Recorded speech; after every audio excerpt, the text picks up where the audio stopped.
issued a severe thunderstorm warning for northern Fulton County, southeastern Knox County, southwestern Peoria County, until 4:30 a.m.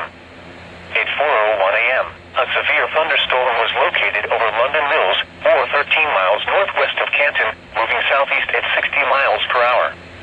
Expected hazards include 60 miles per hour wind gusts and penny-size hail. This is a radar-indicated threat. The following impacts are expected. Expect damage to roofs, siding, and trees. Locations impacted include Canton, Lewistown, Farmington, Cuba, Glassford, St. David, Fairview, London Mills, McQuan, Dunfermline, Bryant, Norris, Banner, Ellisville, Little America, Fayette, and Middle Grove.